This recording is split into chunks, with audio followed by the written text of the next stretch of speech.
ఈ భారతదేశంలో ఎన్నో రాష్ట్రాలు. ఇటీవల ఏర్పడిన రాష్ట్రం పేరే తెలంగాణ. తెలంగాణలో ఖమ్మం జిల్లా భద్రాచలం అనే పట్టణం. భద్రాచల పట్టణానికి 79 కిలోమీటర్ దూరంలో కొంట అనే ఊరుంది. ఈ కొంట అనేది నా జన్మస్థలం. ఆంధ్ర, తెలంగాణ, ఛత్తీస్గఢ్, ఒరిస్సా ఈ 4 రాష్ట్రాల సరిహద్దు ప్రాంతమే ఆ అడవి ప్రాంతం. పూర్వకాలమందు అడవి చాలా భయంకరంగా ఉండేది. భయంకరమైనటువంటి అడవి ప్రాంతం అది. ఎత్తైన కొండలు, ఎత్తైన చెట్లు, లోతైన లోయలు, కంటి కనబడిన జీవు నుండి ఏనుగు లాంటి జంతువులు, క్రూర మృగాలు, జంతువులు, భయంకర ఆకాశ పక్షులు, సీలేరు నది, శబ్బ నది కలిసి అందమైన ప్రకృతి ప్రదేశం. గోదావరి చలయేరులు, పాపికొండల ప్రాంతాలు. ఆ అడవి ప్రాంతం వనమూలికలతో అద్భుతమైనటువంటి ఆరోగ్యకరమైన వనమూలికలతో sugar, BP, heart attack, gas trouble, సర్వ రోగాలు లేనటువంటి అద్భుతమైన ప్రకృతి. అసలు ఆ గాలి పీలిస్తే చాలు అద్భుతం. అక్కడ డాక్టర్లు ఉండరు, హాస్పిటల్ ఉండవు. ఒక్కొక్క స్త్రీలు, తల్లులు 5 నుంచి 20 మందిలో పిల్లల్ని కనగలరు. ఏ నర్సులు ఉండరు, ఏ ఇంజక్షన్ ఉండవు. ఆడతా పాడతానే కానీ వెళ్తుంటారు వాళ్ళు. అంటే ఒక దేవుని సృష్టి అది. ఆ అడవి ప్రాంతంలో సాధులు, సన్నాసులు, దిగంబర స్వాములు, అఘోరులు, మాంత్రికులు, దెయ్యాలు, భూతాలు, పిశాసులు, అడవిని కాపాడే ఫారెస్టు పోలీస్ ఆఫీసర్లు, మావోయిస్టులు, నక్సలైట్లు, పోలీస్ ఆఫీసర్లు, అడవిని చూట్టాకొచ్చే టూరిస్టులు, అడవిలో పుట్టి పెరిగే అడవి జాతి, అడవి సంపద దోసుకెళ్ళిపోయే దొంగలు, దుర్మార్గులు ఎందరో ఎందరో అడవిలో ఉన్నారు. అడవిలో పుట్టి పెరిగే జాతులు 18 రకాల జాతులు. ఈ 18 రకాల జాతులో మాతో ఒక రకమైన జాతి కోయ దొరల జాతి. మమ్మల్ని కోయోలు అంటారు, కోయ దొరలు. కోయలో రకాలు ఉన్నారు. జాంబ కొయ్య, బుడబుకల కొయ్య, జంగల కొయ్య, జ్యోతిష్ కొయ్య అని. వీళ్ళందరూ మీరు చూస్తారు, మీకు కనిపిస్తారు. కానీ కోయ దొరలనేవారు మాత్రమే మనుషుల యొక్క సామాన్యం కనబడరు, అడవిలో ఉంటారు. నాగరికత తెలియని ప్రజలు. మా జాతుల ఎన్నో ఆచారాల్లో ఒక ముఖ్యమైన ఆచారాల్లో ఒకటి, అడవినంతటిని ఒక దేవతగా, ఆ స్తంభం ఎత్తుగా ఒక బొమ్మగా ఏర్పాటు చేసి దాని పంచమ దేవత, తెలుగు దాని పేరు కొండదేవర, దేవుడిని పేరు పెట్టుకొని ఫస్ట్ పుట్టిన ఆడపిల్లని, మగపిల్లని ఆ దేవతకు బలి ఇవ్వాలని ఒక నిబంధన ఉంది అక్కడ. ఫస్ట్ పుట్టిన ఆడపిల్లని, మగపిల్లల్ని కన్న తల్లిదండ్రుల్ని పెంచి పెద్ద చేసి ఆ పిల్లల్ని కరెక్ట్గా 7 సంవత్సరాలు పెంచి ఆ పిల్లల్ని తీసుకెళ్ళి అక్కడ దేవత దగ్గర మాంత్రికులు చెప్తారు.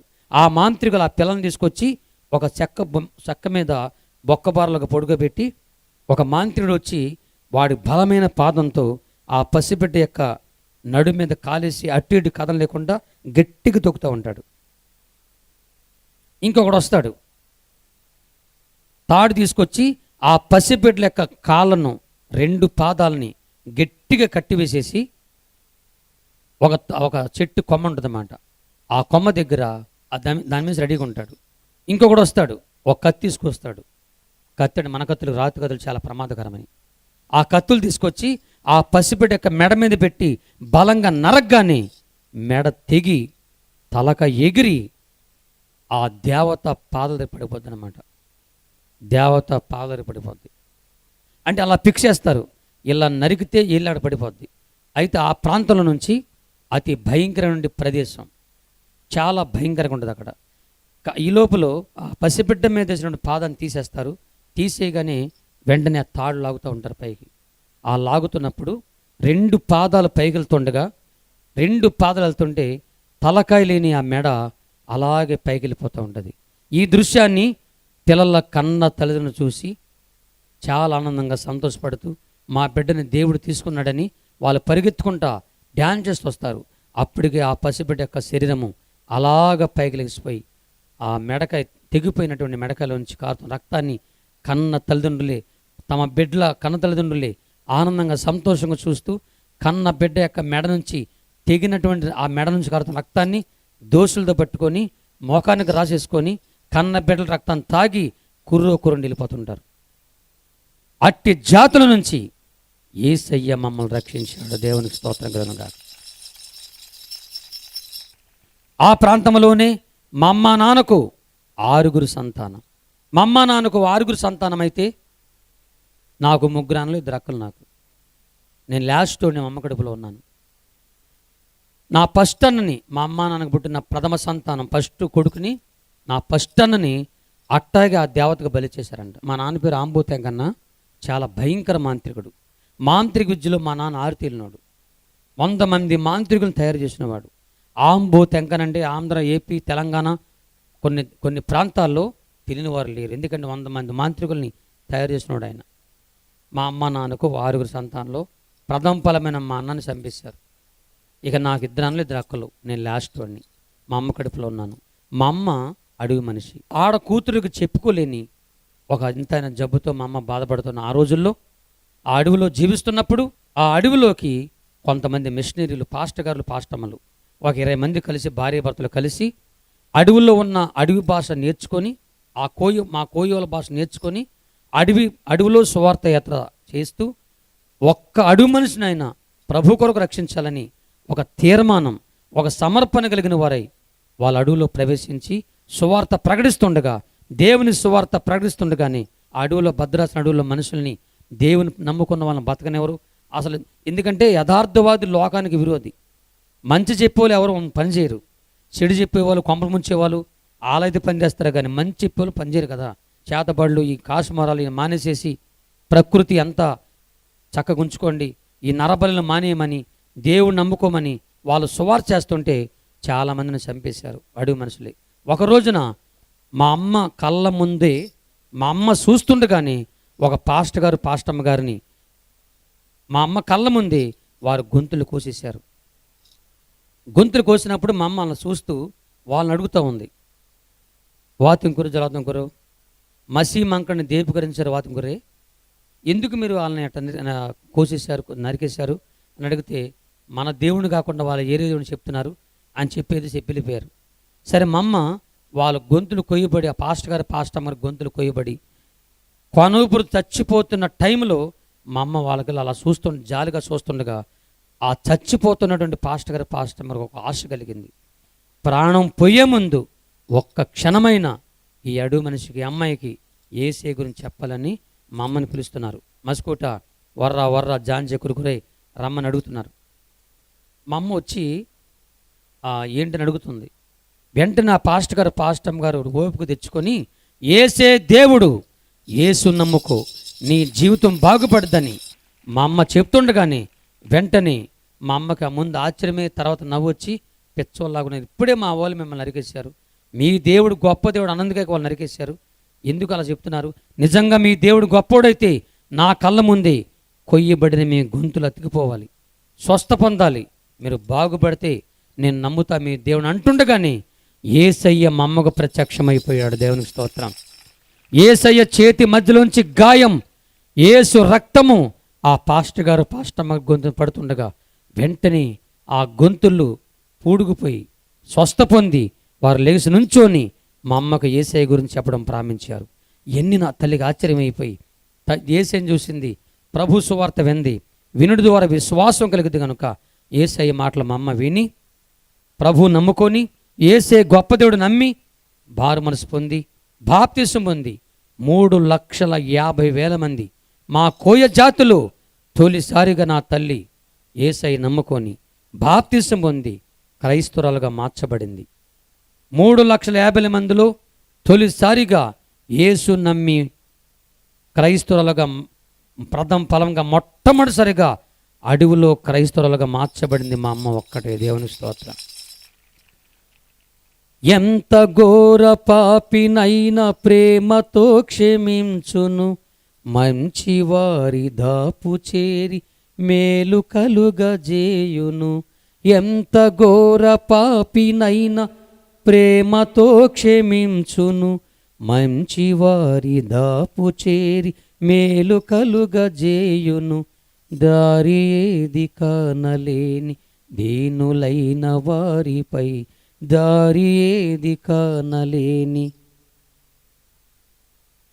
జాలి చూపి ప్రేమ చూపి కాపాడు దేవుడే, యేసుక్రీస్తు ఈ జగాన చాటిలేని దైవము, ఆయనే సజీవమైన ఆరాధ్య దైవము.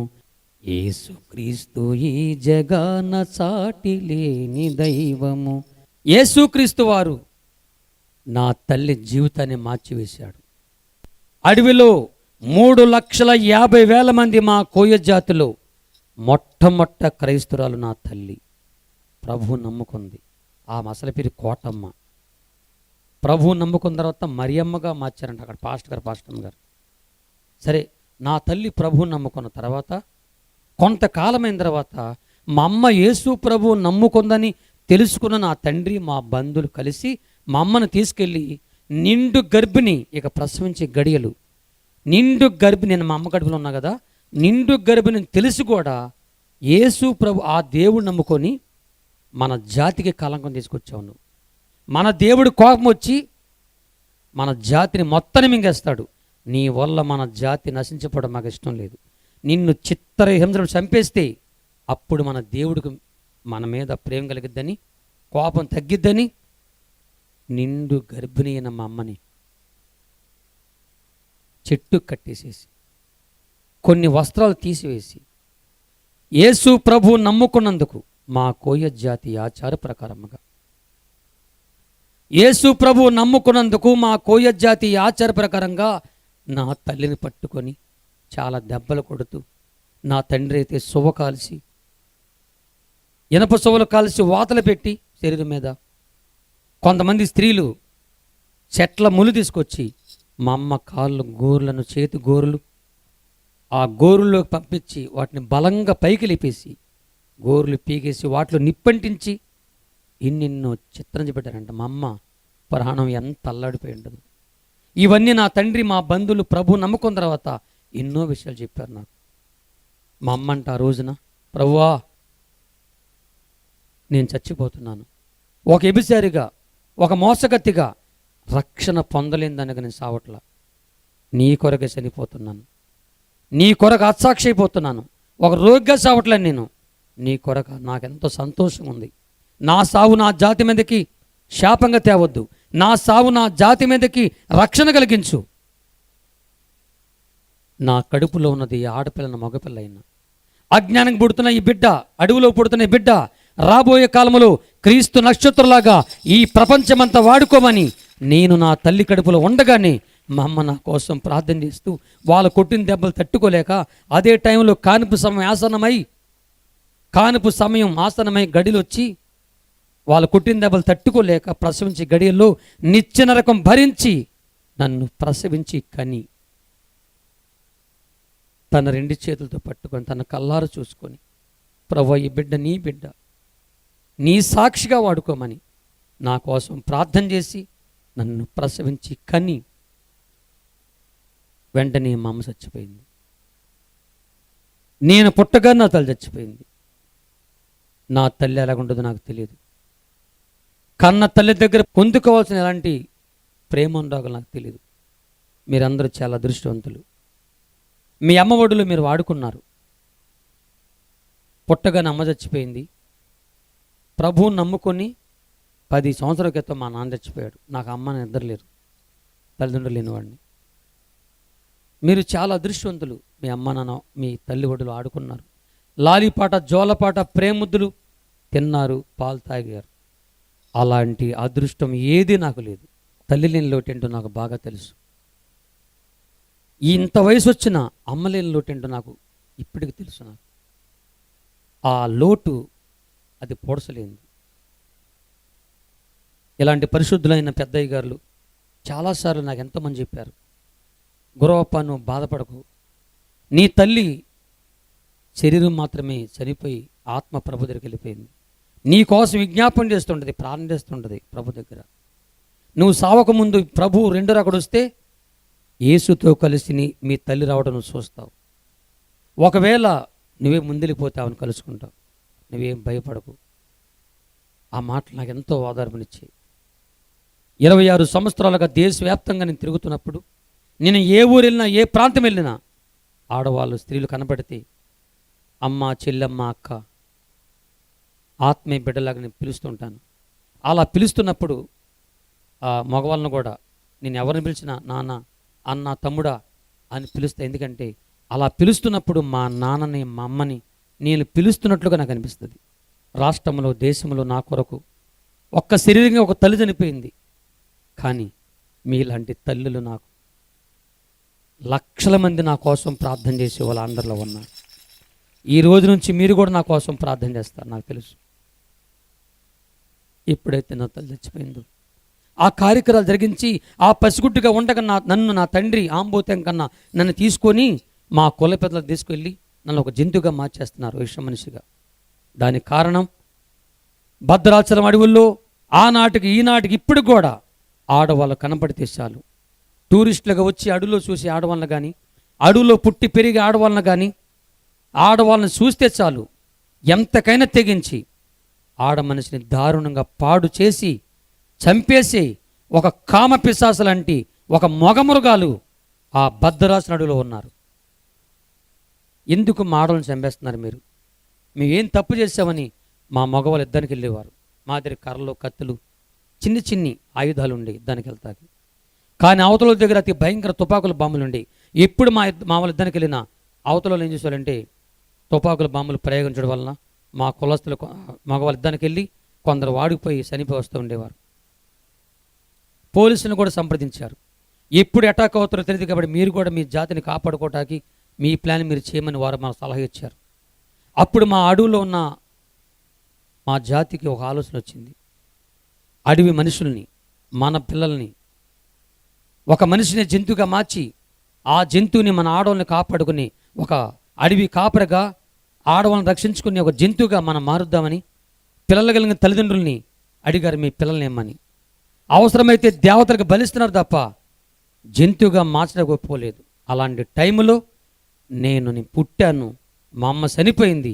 ఆ పసిగుట్టుగుండగా నా తండ్రి నన్ను తీసుకొని ఇడిగో నా కొడుకు మీసాల గురప్ప, వీడిని మన ఆడవాళ్ళని కాపాడుకుని అడవి కాపరగా ఆడవాళ్ళ రక్షకుడుగా ఒక జంతువుగా మనం మారుద్దామని వాళ్ళు మాట్లాడేసుకొని వాళ్ళు ఒక నిర్ణయం తీసుకొని భద్రాచలం అడవిలో ఉన్నటువంటి అతి ప్రమాదకరమైన భయంకరమైన వనములుకులు నల్లిస్త్ర, తెల్లిస్త్ర, భూమిస్త్ర, మణికంఠమని ఈ 4 వనములుకులు ముందుగా పసరగా చేసి ఆ పసర ముందుగా నాకు త్రాగించారు. ఈ పసర నేనే కాదు మీరే కాదు ఎవరు త్రాగిన గంట సేపటికు అరికాల నుంచి నడిన తోరకి ఈ పసర వ్యాపించేస్తాయి.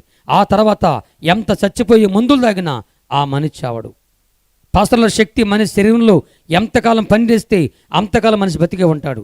ఎప్పుడైతే పసరల శక్తి తగ్గిపోద్దో అప్పుడు ఆ మనిషి చచ్చిపోతాడు. అందుకని ముందు ఈ పసరలు నాకు త్రాగించి ఆ తదుపరి అడుగులో ఉన్న భయంకర పాములు నల్లత్రాసు, ఎర్రత్రాసు, గోంద్రాసు, పసరాసు, కోడిద్రాసు 5 రకాల త్రాసు పాముల విషాన్ని నేను పుట్టింది మొదలుకొని నాకు 13 సంవత్సరాల వయసు వచ్చే వరకు కొద్దిగా పాము విషం త్రాగిస్తాం ప్రారంభించారు.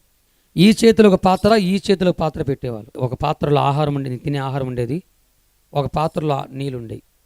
నేను ఆహారం తినే ఆ టైంలో నా తండ్రి కానీ మా బంధువులు కానీ పాములు తీసుకొచ్చి నా కళ్ళ ముందే వాడు తలకాయని పట్టుకొని పిండితే ఎక్కడ పడితే విషం పడుద్దో అక్కడ పెట్టి పిండేవాళ్ళు. ఆ పాము నోట్లోంచి విషం నేను తినే ఆహారంలో నీళ్ళలో పడుతూ ఉండి బొట్టుగా పడుతూ ఉండి. చాలామంది పాము విషం అంటే నల్లగా బ్లాక్గా ఉండదాకుంటారేమో, ముత్యము కంటే తెల్లగా ఉంటుంది విషం. ఆ రంగు అలా ఉంటుంది. ఒక్కోసారి జస్ట్ కొద్దిగా గోల్డ్గా మరిది అంతే. దాని విషయం అంటే ఎవరు నమ్మరు కూడా. ఆ పాము విషయం అలా కలిపి నాకు త్రాగిచ్చేవారు.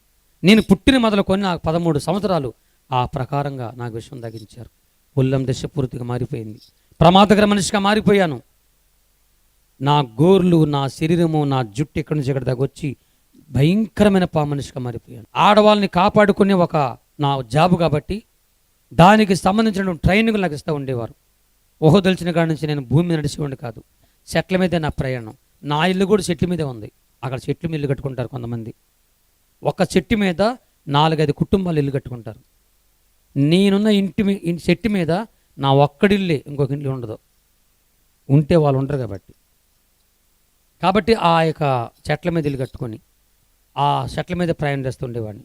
అలాగ జరుగుతున్న ఆ రోజుల్లో మద్రాసు నుండి ఏబిఎం సినిమా సంస్థ వాళ్ళు భద్రాచలం అడవుల్లోకి వచ్చి సినిమా షూటింగ్ తీస్తూ ఉన్నారు. నేను వాళ్ళకి కనిపించాను. వాళ్ళు నన్ను చూసి ఎందుకు ఈ మనిషిలో ఉన్నాడని నా గురించి తెలుసుకొని నా జీవిత ఆధారం చేసుకొని ఒక సినిమా తీశారు. ఇది 4-5 రకాల భాషల్లో ఇండియా మొత్తం వెళ్ళింది. తెలుగులో వచ్చిన చిత్రం పేరే పున్నమి నాగనే చిత్రం. చిరంజీవి గారు నా యాక్షన్ చేస్తూ లాస్ట్లో నేను చనిపోయినట్లుగా దాంట్లో చిత్రీకరించారు. ప్రఖ్యాత నవల రచయిత, చినీ నవల రచయిత, ఆయన పేరు తెలియని ఉండరు, ఎండమూరి వీరేంద్రనాథ్ గారు.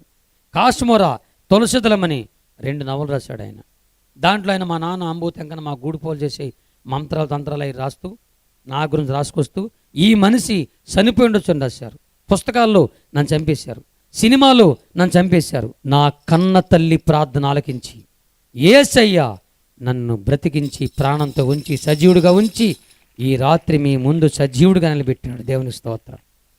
నేను ఉన్న ఆ రోజుల్లో 7 ఉన్నారు విష మనుషులు. ఈ 7 విష మనుషుల్లో 2 ఆడవాళ్ళు, 5 మగవాళ్ళు. 7 విష మనుషుల యొక్క పేర్లను వరల్డ్ వారు గిన్నీస్ బుక్లు ఎక్కిచ్చారు.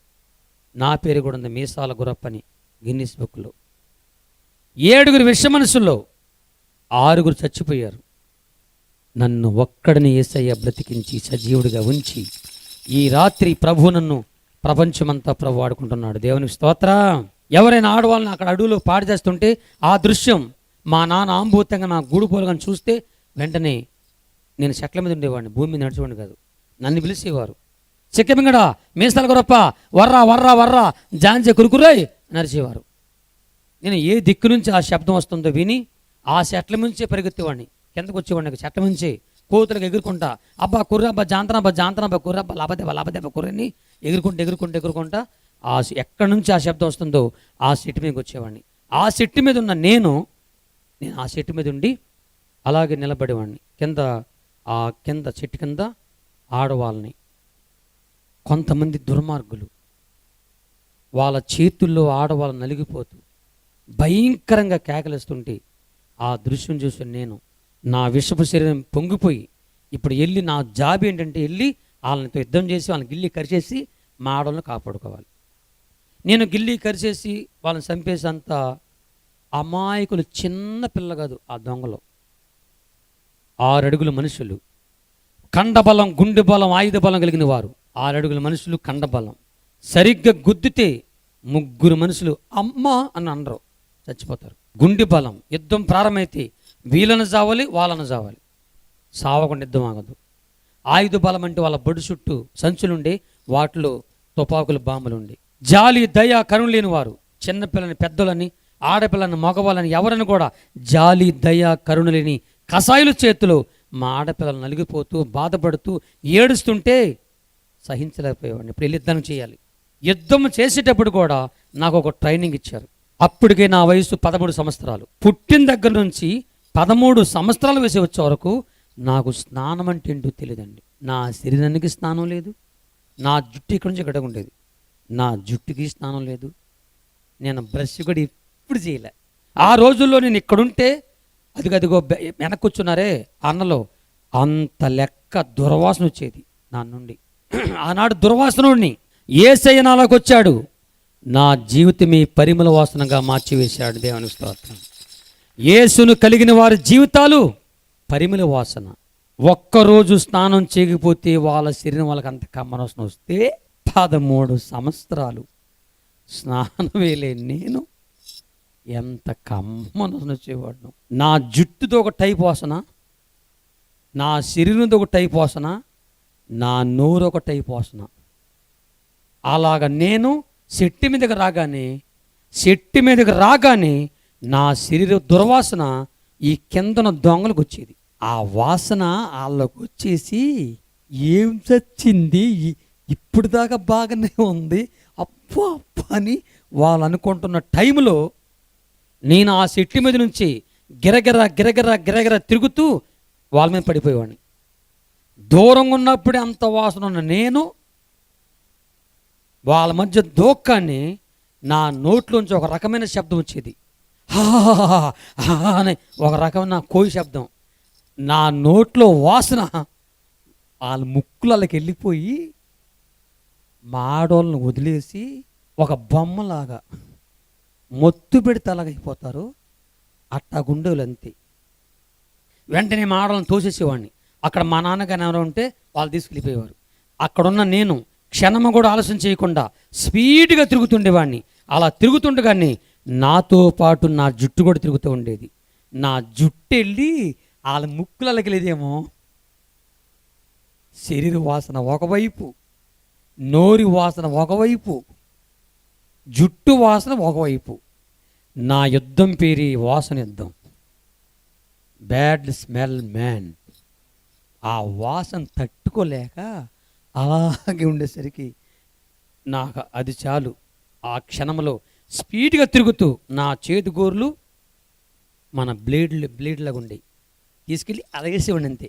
వాళ్ళ మొఖం మీద, మూతి మీద ఎక్కడ అట్లా వేసేవాడిని అంతే, ఎక్కడ పడితే అక్కడ. ఇంకొకటి వెంటనే ఇంక నేనేం చేసిందేనండి, ఇంకా దగ్గరికి వస్తే నా గోలతోకి వెళ్ళేసేవాడిని, ఇంకా దగ్గరికి వస్తే పాలతోక చేసేవాడిని. ఒకవేళ నాకు అందకుండా వాళ్ళు పారిపోతుంటే 6 అడుగులు చెట్టు ఓడలు పట్టుకొని ఉయ్యాల గూగుతూ నా పాదముతో బలంగా తన్నేవాడిని. నా చేతి గోరు కానీ కాలు గోరు కానీ నా నోట్లో పొల్లు కానీ ఎదుడు మనసులో దిగబడితే చాలు నాలో ఉన్న విషయం వాళ్ళకి వెళ్ళిపోయి గిరగర గిరగర తిరుగుతూ కింద పడి చచ్చిపోతుండేవారు. ఇది ఒక భయంకరమైనటువంటి జాబు. మా నాన్న ఆంబోతం కన్నా మా గూడుపలు నాకు ఇచ్చారు. ఇంకొక జాబ్ ఉంది. ఆ జాబ్ పేరు ఏంటంటే దొంగతనాలు. మా నాన్న ఆంబోతం కన్నా దొంగల ముఠ, ఆంబోతు దొంగల ముఠని ఒకటి పెట్టుకొని ఆనాడు ప్రభుత్వం వారు కొంతమంది ఆ రాజకీయ నాయకులకు అండ చూసుకొని దొంగతనం చేసేవాడు. ఆ దొంగతనాలు కూడా గుడ్లల్లా బ్యాంకులు చేసేవారు. గుడిలో చేసినా బ్యాంకులు చేసినా నాకు దొంగతనం చేత కాదు. నా పనినంటే వాళ్ళకి అడ్డుగా ఉండేవాడిని. ఎవరైనా మా దొంగలు కొడతాకు వస్తే వాళ్ళని గిల్లేయాలి. దొంగలకి బాడీగార్డ్ ఉద్యోగం. ఆ కొంపల ముంచి వాళ్ళని కాపాడుకునేవాడిని. ఆడవాళ్ళని కాపాడుకోవటం, దొంగలు కాపాడుకోవటం, ఈ 2 విషయాల్లో నన్ను విషంతో పెంచారు. అది కారణం. నన్ను విషంతో పెంచడానికి కారణం అదనమాట. వెంటనే అలాగ చేసినప్పుడు 13 సంవత్సరాల నుంచి 18 సంవత్సరాలు వాళ్ళ ఇష్టాన్ని వాడుకున్నారు. ఎంతో డబ్బు బంగారం సంపాదించారు. వారి ఇష్టాన్ని వాడుకున్నారు. 18 సంవత్సరాల వయసు నాకు రాగానే చిన్నతనంలో పామిషానికి ముందు తాగిన పసరుల శక్తి నా శరీరం నుంచి తగ్గిపోవడం ప్రారంభించింది. ఎప్పుడైతే తగ్గిపోయిందో ఈ విషం అనేది నా గుండెకి పట్టేసింది. ఎప్పుడైతే ఈ విషం నా గుండెకి పట్టిందో వస్త్రాలు బాగా ఉతికి పిండితే ఎలా ఉంటుందో అలాగే నా శరీరమును ఎవరో పిండేసినట్లు ఆ తట్టుకోలేక నా తండ్రి కాలం పడి ఏడుస్తున్నాను. అబ్బా జాంచేగబ్బా కరిసిపోతున్నాను. ఎవరు వచ్చి ఆ చేతులు తీసుకొచ్చి నా ఎదల మీద చేతులు పెట్టి గట్టిగా నలిపేసినట్లు ఆ తట్టుకోలేక నా తండ్రి కాలం ఏడుస్తున్నాను. అబ్బా జాంచేగబ్బా కరిసిపోతున్నాను. అబ్బా తండ్రి నన్ను బ్రతికించిన ఆయన, చచ్చిపోతున్నాను, నన్ను కాపాడమని ఏడుస్తుంటే అప్పుడు నా తండ్రికి అర్థమైపోయి నేను చచ్చిపోతానని తెలుసుకొని నా తండ్రి ఆంబోతం కన్నా 3,50,000 నా దగ్గర తీసుకొచ్చాడు. తీసుకొచ్చి నాకు చూపించి దీంతో నీకు బాగు చేస్తాను, నువ్వు భయపడకన్నాడు. ఆ డబ్బు ఎక్కడదంటే దొంగతనాలు చేసాం కదా, ఆ దొంగలు పంచుకుంటూ వచ్చిన డబ్బు. నా వంతు 3,50,000 వచ్చింది. భయపడకు, ఈ డబ్బులతో బాగు చేస్తానని భద్రాచలం ఆయుర్వేదం అది తీసుకొచ్చి నా ప్రయోగం చేశాడు. అప్పుడే విషయం బాగా ముదిరిపోవడం వలన వాటి వల్ల కాలేదు. మళ్ళీ నా తండ్రి ఆంబోతం కన్నా సహజంగా మా తండ్రి ఆంబోతం కన్నా మాంత్రుడు కాబట్టి అమ్మ పెద్ద మంత్ర ముగ్గేసి ఆ మంత్ర ముగ్గులో నన్ను కూర్చోబెట్టి బూడిది ఉబ్బు తీసుకొచ్చి నా మోకాను కొట్టాడు. నిమ్మకాయలు పిండి నా మోకాను కొట్టాడు. కోడిగుడ్లు పిండి నా మోకాను కొట్టాడు. నోటితో చెప్పుకుంటే వాంతులు వస్తాయి. అలాంటి చెత్త అంతా తీసుకొచ్చి నా మోకాను కొట్టి మంత్రాలు తంత్రాలు కనికళ్ళు చేతబడులు కాశ్మీర శత్రుశత్రులు నా మీద ప్రయోగం చేసి 2 దెయ్యాలను పిలిపించి నన్ను బాగు చేయమన్నాడు. 2 దెయ్యాలు నా దగ్గరికి వచ్చినాయి. 2 దెయ్యాలు నా దగ్గరికి వచ్చి నన్ను చూసి దెయ్యాలే పారిపోయినాయి. నా 2 కళ్ళతో దెయ్యం దాని రూపం చూస్తున్నాను. వచ్చి నన్ను చూసి దెయ్యాలు పారిపోయి. ఎందుకు పారిపోయినాయంటే దెయ్యం జుట్టు ఇక్కడ దాకా ఉండేది, నా జుట్టు ఇక్కడ దాకా ఉండేది. ముఖ్యంగా దెయ్యాలు ఎందుకు పారిపోయినాయంటే నా వాసన దెబ్బగా పారిపోయింది. దెయ్యాల వల్ల, భూతాల వల్ల, పిశాసుల వల్ల, మంత్రాల వల్ల, తంత్రాల వల్ల, ఆయుర్వేదం వల్ల నా రోగము తగ్గలేదు. అప్పుడు మా నాన్న కొంతమంది అధికారులను తీసుకొని నన్ను తీసుకుని వెళ్ళి ఎక్కడ తీసుకెళ్ళాడంటే హైదరాబాద్ ఉస్మానియా హాస్పిటల్. 15 మంది తెల్లదొడలతో తెలుగు డాక్టర్ వైడి శ్రీమూర్తి గారు ఆయన నన్ను పరీక్షించి నా తండ్రి ఆంబోతంగని పిలిపించి, ఓ ఆంబోతంగన్న ఇలాంటి వ్యక్తులు సమాజంలో చాలా ప్రమాదకరం, నీకు ఇష్టమైతే నీ కొడుకుని మాకు అప్పచెప్పి ఇప్పుడే కరెంటు మిషన్లు పెట్టి చంపేస్తాం, బూడిదే వస్తాడు తీసుకెళ్ళు, ఒకవేళ నువ్వు కానీ మాకు అప్పచెప్పపోతే వాడు సావకపోతే ఇంకా బతికుంటే వాడికి తెక్కొచ్చి పెచ్చొచ్చి నిన్ను కూడా గిల్లెత్తాడని మా నాన్నకి భయపెట్టారు. నిజంగా మా నాన్న చాలా దుర్మార్గుడు. నన్ను నిజంగా దానికి మరణానికి అప్పచెప్పాలి. దేవుడు నన్ను మరణానికి అప్పగించలేదు. దేవునికి స్తోత్రం. మరణము తప్పించుట మన యేసయ్య పని. దేవునికి స్తోత్రం. ఈ రాత్రి నీ జీవితంలో చాలామంది బాధలు తట్టుకోలేక, కష్టాలు తట్టుకోలేక ఇంట్లో సావాలనుకుంటారు. కానీ మరణం తప్పించేవాడు మన యేసయ్య మాత్రమే. దేవునికి స్తోత్రం. మన బాధలు తీర్చి మనం తప్పించేవాడు ఆయన. ఒకరోజు నా తండ్రి మా ఇంటికి వచ్చేసాడు. చెట్టు మీద ఇంట్లో నేను ఉన్నా. మా నాన్న నా దగ్గర వచ్చి మాట్లాడుతున్నాడు. కొడుక గుర్రప్ప, నాయనా నువ్వు భయపడ బాబు, నీ విషయంలో నేను చాలా బాధపడుతున్నా. మన కుల ప్రకారముగా నిన్ను విశ్వ మనిషిగా మార్చాం, మన ఆడవాళ్ళని బతికించాలని. నీ వల్ల ఆడవాళ్ళు 1000 మంది అడవులు ఆడవాళ్ళు బతికారు. కానీ నువ్వు చచ్చిపోతున్నావు. నిన్ను బ్రతికించడానికి ఎన్నో ప్రయత్నం చేశాను రా, కానీ నువ్వు బతకడం నాకు అర్థమైపోయింది. కానీ నువ్వు చచ్చిపోయే ముందు ఒక మాట చెప్పాలనుకున్నా. నీవు పుట్టక ముందే నీ కన్న తల్లి కడుపులో నువ్వు ఉన్నప్పుడు మీ అమ్మ ఒక దేవుడు నమ్ముకుంది. ఆ దేవుడు ఎవరో మాకు తెలియదు. కానీ పరాయ దేవుడు నమ్ముకుంటే మా చంపేసింది. అలాగే మీ అమ్మని చంపేశాం. చచ్చిపోయే ముందు మీ అమ్మ నిన్ను ప్రసవించి తన 2 చేతులతో పట్టుకొని నీ గురించి ఆ దేవుడికి ప్రార్థన చేయటం నేను కళ్ళారా చూశాను, చెవులారా విన్నాను. నీ తల్లి ఆరాధించిన పూజించిన ఆ దేవుడైనా నిన్ను కాపాడుతాడేమని అని నాకు చెప్పి వెళ్ళిపోయాడు. ఒక నిమిషం ఏడిచి, కానీ నా చెట్టు మీద ఉన్న నేను ఏడిచేస్తున్నాను బాగా. నాకంటే ఒక తల్లి ఉందా? నా తల్లిని చంపేశారా? నా తల్లి ఆరాధించిన పూజించిన దేవుడా, తల్లి నన్ను కన్న తల్లి ఆరాధించిన పూజించిన దేవుడా నన్ను కాపాడమని గట్టిగా చేస్తుంటే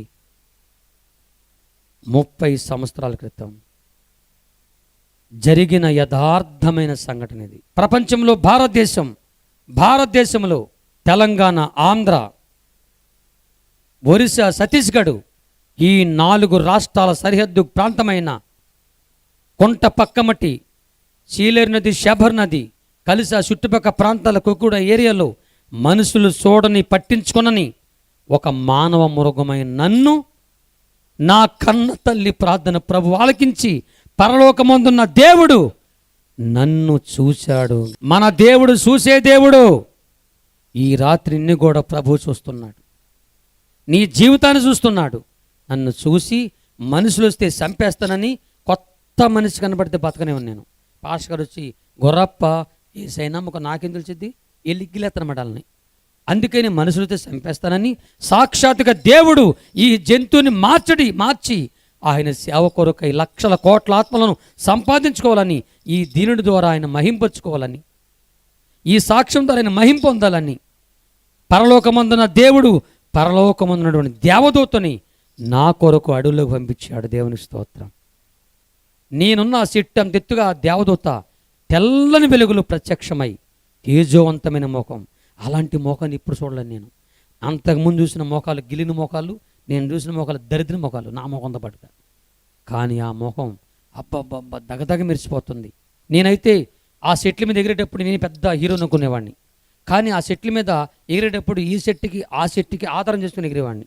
దేవదూత ఏ చెట్టుని ఆధారం చేసుకోకుండా గాలిలో నడిచి రావడం నేను చూస్తున్నాను. దేవుని స్తోత్రం. దగ్గరికి వచ్చి నాకు అర్థమే భాషలో మాట్లాడుతున్నారు దేవదూత. సిక్కెమికని మీసలవరప్ప వాతింకుర్రు దేహం జలదేకం యేసు నెట్ల దేకం జీనెట్ల దేకం. ప్రపంచంలో నీ రోగాన్ని తొలగించి నిన్ను సంపూర్ణంగా స్వస్థత పరిచి నిన్ను ఒక మనిషిగా చేయగలిగిన వాడు ఒకే ఒక్క దేవుడు ఉన్నాడు. ఆయన ఎవరో కాదు, నీ తల్లి ఆరాధించి పూజించిన ఆ దేవుని పేరే యేసు క్రీస్తు ప్రభు అని చెప్తున్నాడు. 15 రోజులు దేవదూత నా దగ్గరే ఉండి నాతో ఉండి తల్లి ప్రేమ, తండ్రి ప్రేమ, దేవుని ప్రేమ, యేసయ్య ప్రేమ వివరంగా చెప్తుంది. అనాగరికత నుంచి నాగరికత తెలియజేస్తూ ఉన్నారు. నాకు అర్థమైపోతూ ఉంది. యేసయ్యని చెప్తుంటే యేసయ్య గురించి తెలిసిపోతుంది. దేవునికి స్తోత్రం. అంతవరకు 18 సంవత్సరాలు ఒంటరి బతిక నాకు పక్కన దేవదూత మనిషిలాగానే తల్లిలా. ఎంత గొప్ప దేవుడు అండి. ఎప్పుడో మన పితరులతో ఉన్న దేవదూతలు నా దగ్గరికి వచ్చి, యేసయ్య ఎంత ప్రేమ కలిగిన వాడు, నా దగ్గర ఒక మనిషి కాదు, సాక్షాత్తుగా దేవుని దూత 15 రోజులు నా పక్కనే ఉండి నాతో మాట్లాడుతూ యేసయ్య గురించి చెప్పగా, దేవుని వాక్యం చెప్తున్నప్పుడు దేవుని వాక్యం ఈ నుండి ద్వారా ఏం కలిగిద్ది? వింటే విశ్వాసం. కాబట్టి నేను విన్నాను, నాకు విశ్వాసం కలిగింది, ఖచ్చితంగా యేసయ్య కాపాడతాడని పరిపూర్ణంగా నమ్ముకున్నాను. 1984 సంవత్సరం అక్టోబరు 4, 5, 6, 7, 8 ఈ 5 రోజులు గుంటూరు పట్టణంలో శాంతవర్ధన్ గారిని పాస్టర్ గారు పెద్ద ఇలాంటి సభలు ఏర్పాటు చేశారు. ఆ సభలో జీసస్ కాల్స్, యేసు పిలుస్తున్నాడు, మన దినకరన్న గారు మద్రాసు నుంచి వచ్చి ఆ సభలో పాల్గొన్నారు స్పీకర్గా. లక్షల మంది జనం ఇలాగున్నారు. అందరు 2 చేతులు పైకెత్తి ప్రభుని స్తుతిస్తున్నారు. దేవదూత అడుగులోంచి నన్ను తీసుకొని ఆ సభలో తీసుకెళ్లారు. దేవునికి స్తోత్రం. ట్రైన్లో వెళ్ళాము, బస్సులు వెళ్ళాము, విమానాలు వెళ్ళాము, గాల్లో వెళ్ళాము, నాకు తెలియదు. అక్కడే నిలబడ్డాం. దేవత నా పక్కనే ఉన్నారు. జనమంతా చేతులు పైకెత్తి ప్రభుని స్తుతిస్తుంటే నేను కూడా ప్రభుని స్తుతిస్తూ దూతను చూస్తూ ఉన్నాను. నేను చూస్తున్నా కానీ నా కళ్ళ ముందే దేవదూత అంతర్ధానమైపోయారు. నా కళ్ళ ముందే మాయమైపోయేసరికి నాకు అప్పుడు అర్థమైంది, ఇప్పుడు దాకా నాతో ఉంది మనిషి కాదు, దేవదూత అని. దెయ్యం మోకం చూశాను, దేవదూత మోకం చూశాను. నాకు అర్థమైపోయింది. నా గుండె జల్లుమంది, ఇప్పుడు దాకా నాతో ఉంది దేవదూత. దేవుడు నన్ను ఎంత ప్రేమించాడని ప్రభుని స్తుతిస్తూ ఆ స్థలంలో నేను గట్టిగా ఏడుసేస్తున్నాను, యేసయ్యా నా యొద్దకు వచ్చిన వారిని ఎంత మాత్రం బయటకు త్రోసని చెప్పవంట. నీ వద్దకు వచ్చాను, నన్ను కనికరించు ప్రభు, కనికరించు. నా రోగమే నన్ను చంపేస్తుంది, చచ్చే నన్ను బతికించు నాయన, చచ్చేదాకా నీ సేవ చేస్తానని ఏడుస్తుంటే ఆ మైకు నుంచి ఒక మాట వినపడుతుంది నాకు, మీసాల గురప్ప, విశ్వ మనిషి అనబడిన మీసాల గురప్ప యేసు ప్రభుని స్వస్థపరచబోతున్నాడు, రా స్టేజ్ దగ్గర రమ్మని చెప్పారు. 15 మంది పాస్టర్లు పాస్టమ్మలు రోగుల కోసం ప్రార్థన చేస్తూ ఉన్నారు. నేను వాళ్ళ ముందు వచ్చి పడిపోయాను.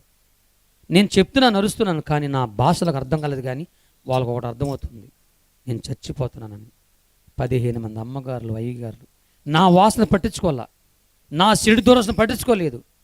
ప్రార్థన నూనె తీసుకొచ్చి నా తల మీద వేసి 15 మంది నా తల మీద చేతులేసి కన్నీరు కార్చి ప్రార్థన చేస్తుంటే వాళ్ళ కళ్ళ నీళ్ళు కారి నా తల మీద పడుతూ ఉన్నాయి. నన్ను బ్రతికించమని వాళ్ళు ఏడిసి దేవునికి ప్రార్థన చేస్తున్నారు. నా కన్న తండ్రి ఒక్క నిమిషం నా గురించి ఏడిసి వెళ్ళిపోయాడు చచ్చిపోతుంటే. నా అక్కలు నాన్నలు నా గురించి ఆడలా వెళ్ళిపోయారు చచ్చిపోతుంటే. ఏ ఆడవాళ్ళ కోసం నేను విషమనిషిగా మార్చబడ్డానో నా వాళ్ళ ప్రాణం అడ్డుపెట్టి వాళ్ళని కాపాడుకున్నాను. నాకు దెబ్బలు తగిలినాయి, నాకు రక్తం వచ్చింది, నేను చచ్చిపరిచి వచ్చేసిన వాళ్ళ సామాన్లు కాదు. వాళ్ళకి ఒకటే చెప్పాను, మీ మీదకి వాళ్ళు రావాలంటే ముందు ఈ మీసాల గురప్పని చంపగలిగిన దమ్మున్న మనగాడు వాడు వచ్చి నన్ను చంపగలిగితే, మీసాల గురమ్మని చంపేస్తే అప్పుడు మీ దగ్గరికి వస్తారు, మీరు కంగారపడకని. వాళ్ళ బాధలు అక్కలుగా, చెల్లెలుగా, తల్లులుగా నేను వాళ్ళకి తండ్రిగా అన్ని రకాలుగా వాళ్ళని ఆదుకొని వాళ్ళ బాధలు నా బాధలుగా వేసుకొని నేను వాళ్ళని కాపాడుకుంటే నేను చచ్చిపోయేటప్పుడు రోగము చచ్చిపోతుంటే నా గురించి వాళ్ళు ఒక్కరు ఏడలేదమ్మా ఆ మహాతల్లులు. కానీ పాస్టర్ గారులు, పాస్టమ్మలు ఎక్కడ పుట్టారు, ఎక్కడ పెరిగారు, వాళ్ళకు ఒక్క రూపాయి నన్ను సహాయం చేయలేదు. వారు నా కోసం ప్రార్థన చేస్తున్నారు. దేవునికి స్తోత్రం. నా మేలు కోరుకున్నారు. ఈ రాత్రి ఒక మాట చెప్తాను మీ అందరికీ. అమ్మా, అందము, డబ్బు, ఆస్తి అన్నీ ఉంటే పుట్టింటోలు, అత్తింటోలు ఎవరైనా సరే, ఫ్రెండ్స్ అయినా, పుట్టింటోలైనా, ఫ్రెండ్స్ అయినా, ఇంకొకరైనా, ప్రియుడైనా, ప్రియురాలైనా ఎవరైనా సరే మనకు అన్నీ ఉన్నప్పుడే అందరు మందిరికి వస్తారు. నీ బంధువులు ఎవరైనా కాపాడలేరు, యేసయ్య మాత్రమే కాపాడతాడు. దేవుని స్తోత్రం. నేను అయ్యగారి గురించి తెలుసుకున్నాను. మన సాలమన్ రాజు గారు మీ ఇంటింటికి తిరిగి, ఇళ్లలో తిరిగి ఆయన మీ బాధలు ఆయన బాధలు వేసుకొని కన్నీరు గచ్చి ప్రార్థన చేశాడు. దేవుని స్తోత్రం. ప్రభు నాకేం చెప్పాడు తెలుసా? ఎవరు తల మీద చేసి ప్రార్థన చేస్తే వాళ్ళని దీవిస్తానన్నాడు. ఈ రాత్రి మీ అందరి కోసం ప్రార్థన చేయబోతున్నాను. దేవుని స్తోత్రం. నన్ను స్వస్థపరిచిన దేవుడు ఈ రాత్రి మిమ్మల్ని స్వస్థపరచబోతున్నాడు. ఆ రోజు రాత్రి అలా ప్రార్థన చేస్తుంటే, ఆ సేవకులు ప్రార్థన చేస్తుంటే ఒక తెల్లని వెలుగు కనిపించింది. ఆ వెలుగులో నుంచి దగ మెరిసిపోతున్నటువంటి యేసయ్య చేయి కనిపించింది. యేసయ్య చేతి మధ్యలో గాయం. యేసు రక్తము నా తల నుండి నా శరీరంలోకి ప్రవేశిస్తూ ఉంది. దేవుని స్తోత్రం. ఎంతోమంది దేవతలు ఎంతోమంది చెల్లిపోయారు, ఎవరు చేతికి గాయం లేదు. మన యేసయ్య చేతికి మాత్రమే గాయం ఉంది. కారణం, ఆయన పొందిన దెబ్బల చేత మనకు స్వస్థత కలుగుతున్నది. యేసు రక్తము నా శరీరంలో ప్రవేశించి నా శరీరంలో పామిషమంతా ప్రభు తన రక్తంలో కడిగి సంపూర్ణ ఆరోగ్యమును స్వస్థతను ప్రభువు నాకు ఇచ్చాడు. దేవునికి స్తోత్రం. 4 డాక్టర్లు పరీక్షించారు. ఈ అబ్బాయి శరీరంలో పామిషం లేదు, మనిషి రక్తం ఉందని రిపోర్ట్లు ఇచ్చారు. దేవునికి స్తోత్రం. ఏ డాక్టర్లు అయితే నువ్వు చచ్చిపోతాను రిపోర్ట్లు ఇచ్చారో ఆ డాక్టర్లే నీ శరీరంలో పామిషం లేదు, మనిషి రక్తం ఉందని వాళ్ళు ప్రభుని స్తుతించారు. దేవుని స్తోత్రం. వారిలో 2 డాక్టర్ గారు, ఒక ఆయన గుంటూరులో ప్రతాప్ కుమార్ గారు, ఆ వరంగల్ డాక్టర్ గారు వైటి శ్రీమూర్తి గారు, వీళ్ళిద్దరు నా యొక్క రిపోర్ట్ చూసి వారు ప్రభు నమ్ముకున్నారు. దేవుని స్తోత్రం. ఈ భూమి, ఆకాశము, సముద్రం, అందులో సర్వాన్ని కలిగించిన సర్వ సృష్టికర్త అయిన ఈ ప్రపంచానికి ఒకే ఒక్క దేవుడైనా, ఎవరు ఒప్పుకున్నా ఒప్పుకోకపోయినా, ఎవరు నమ్మకపోయినా, ఈ ప్రపంచానికి ఒకే ఒక్క దేవుడైనా యేసుక్రీస్తు ప్రభు మాత్రమే నన్ను స్వస్థపరిచాడు. దేవుని స్తోత్రం. ఇదే నా రక్షణ సాక్ష్యం. దేవుని స్తోత్రం. 100 ఎయిడ్స్ రోగాలు కలిస్తే ఎంత శక్తి ఉంటుందో అంతకంటే 1000 రెట్లు శక్తి కలిగిన నా రోగాన్ని స్వస్థపరిచిన దేవుడు అల్ప స్వల్పమైన మీ ప్రతి రోగాన్ని ఈ రాత్రి ప్రభు స్వస్థపరచునుగాక. మీ ప్రతి సమస్యను ప్రభు తొలగించునుగాక. దేవుడు నమ్ముకొని ధన్యునైపోయా, మీరు కూడా ధన్యులైపోవాలి. ఏ చర్చికెళ్ళిపోయినా ఇదే కొత్తగా వచ్చినా సరే మిమ్మల్ని ప్రభు దర్శించబోతున్నాడు. ఇప్పుడు నా పేరు క్రీస్ దాసు, నా భార్య పేరు ప్రభు కుమారి. మీసాల గొర్రె పెళ్ళైతే ఎందుకని ఆయనకి పిల్లలు పుడతారా? నన్ను నా భార్యని దేవుడు ప్రేమించి 3 పిల్లల్ని వేసే మాకు ఇచ్చాడు. దేవుని స్తోత్రం. పెద్ద కూతురి పేరు సువార్త్రాణి, చిన్న కూతురు ప్రేమజ్యోతి, కొడుకు పేరు జాన్ వెస్లీ, నా పేరు క్రీస్ దాసు, నా భార్య పేరు ప్రభు కుమారి. అడవులో పుట్టిన జంతువు లాంటి నా దగ్గరికి యేసయ్య వచ్చి ఆయన రక్తంలో కడిగి సంపూర్ణ ఆరోగ్యం చేసేసి బాప్తిస్మం రక్షించి మారు మనసిచ్చి రక్షించి నా భార్యనిచ్చి పిల్లలనిచ్చి సంఘమిచ్చి సేవనిచ్చి 26 సంవత్సరాలుగా ఈ భారతదేశం అంతా ప్రభు తన సాక్షిగా వాడుకుంటూ అలా తిరిగి ఈ రాత్రి మీ మధ్యకు వచ్చే భాగ్యం దేవుడిచ్చాడు. దేవుని స్తోత్రం. యేసయ్యకే మహిమ కలుగునుగాక. నెట్ల దేకమో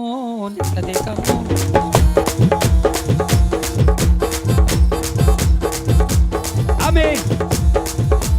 మస్తిరిగాలు, మంత్రిగాలు, తింగిరిగాలు జాంచగండ్రో, మస్కోట్లు, మంకాళ్ళు, పింకుళ్ళు జాంచగండ్రో కుర్రో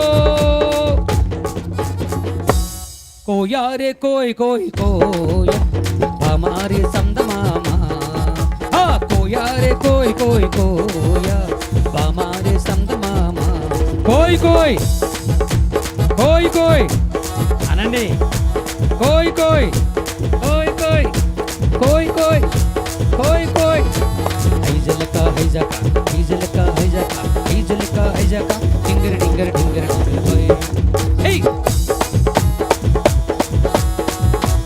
आमीन. रे रे ला रे रे ला रे ला रे रे ला रे रे ला रे ला ला रे ला रे ला रे ला रे ला रे ला रे ला रे ला रे ला कोया रे कोई कोई कोया हमारे संतमामा कोया रे कोई कोई कोया हमारे संतमामा कोई कोई कोई कोई बंदी बंधुरे भैया बंदी बंधुरे गुडिन जमारे भैया बंद जमारे येसु जा प्रभु ने दुखन जमारे येसु जा प्रभु ने दुखन जमारे बंदी बंधुरे भैया बंदी बंधुरे गुडिन जमारे भैया भजन जमारे सफल कोटंडी